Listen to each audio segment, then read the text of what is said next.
ఒకటి చెప్పండి, ప్రజలంతా కూడా గంటల తరబడి క్యూలలో నిలబడి ఎన్నో వ్యయ ప్రయాసాలు కోర్చి ఓట్లేసి ఎమ్మెల్యేలను ఎంపీలను గెలిపిస్తున్నారు.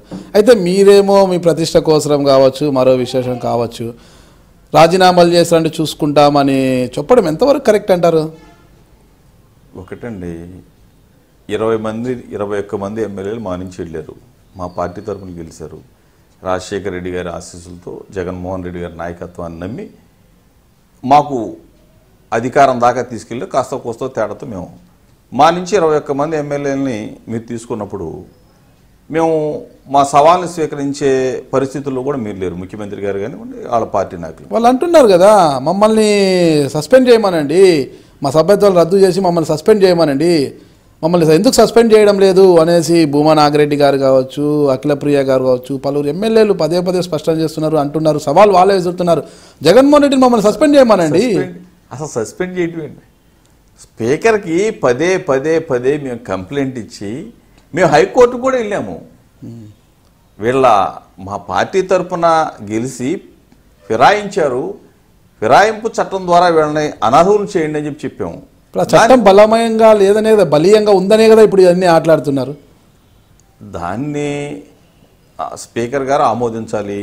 స్పీకర్ గారు అసలు ఒక న్యాయకోవిధుడు, అంటే స్పీకర్ స్థానం న్యాయం తీర్పు చెప్పాల్సిన ఆయనే ఈ రోజున వాళ్ళని సస్పెండ్ చేయకుండా, వాళ్ళు సస్పెండ్ చేస్తే ఎన్నికలకు వెళితే ఈరోజు ఉన్న ప్రస్తుత పరిణామాల్లో ఏ ఒక్క చోట కూడా అంటే మమ్మల్ని ఎదుర్కొనే శక్తి కానీ మా నాయకత్వం, మా జగన్మోహన్ రెడ్డి గారి నాయకత్వం ప్రజలు ఈ రోజున విశ్వసిస్తున్నారు కాబట్టి తప్పనిసరిగా మమ్మల్ని ఎదుర్కొనే సత్తా వాళ్ళకి లేదు కాబట్టి ఈ రోజున దొడ్డిదారిన.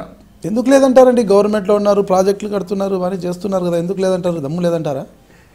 ఒక్క ప్రాజెక్టు మేము శంకుస్థాపన చేశాము, ఈ ప్రాజెక్టుకి ఇన్ని వేల కోట్ల రూపాయలు నేను ఖర్చు పెట్టాను, ఈ ప్రాజెక్టు నా చేతుల మీద నేను ప్రారంభోత్సవం చేశానని చెప్పేసి చంద్రబాబు నాయుడు గారు చెప్పాను. పట్టిసీమ వాళ్ళు చేసేది కదంట. పట్టిసీమ అసలు పట్టిసీమ వాటరు ఏ కెనాల్ నుంచి వస్తుంది? ఆ కెనాల్ తవ్వింది ఎవరు? పోలవరం కుడి కాలువ. పోలవరం కుడి కాలువ ఎన్ని కిలోమీటర్లు ఉంటుంది? ఆ ఎన్ని కిలోమీటర్లలో 90% రాజశేఖర రెడ్డి గారు. పోలవరం కుడి కాలువ పనులన్నీ కూడా చేసింది మేము, మా రాజశేఖర రెడ్డి గారు చేశారు. ఆ 10% పనులు ఎందుకు చేయలేకపోయాం? ఆ రోజునున్న నువ్వు ప్రతిపక్షంలో నీ రైతుల ద్వారా, నీ పార్టీ వాళ్ళ ద్వారా కొంతమందితో హైకోర్టుకి వెళ్ళావు, స్టే చేయించావు, అడ్డుపడ్డావు ఒక సెకండ్ లాగా. ఆ 10% పనులు పూర్తి చేసి ఈరోజు పట్టిసీమ తీసుకొచ్చాను, నదుల అనుసంధానం చేస్తానని చెప్తావు. నేను ఒకటే చెప్తావు, పట్టిసీమ నువ్వు 1600 కోట్ల రూపాయలు నువ్వు ఖర్చు పెట్టే బదులు పక్కనే పులిచింతలు ఉంది మనకి, 120 కోట్ల రూపాయలు ఖర్చు పెట్టి R&R ప్యాకేజీలో కొన్ని గ్రామాలని కనుక ఖాళీ చేయించిన పరిస్థితుల్లో 120 కోట్ల రూపాయలు ఖర్చు పెడితే 45 TMCల స్టోరేజ్ కెపాసిటీ గల పులిచింతల్లో మనం నీటి సామర్థ్యం ఉంటే పట్టిసీమ తీసుకొచ్చి ఈ రోజున కృష్ణానదులను కలిపి 55 TMCల నీరు సముద్రంలోకి పోయింది. ఈ రోజున దానికి ఎవరు?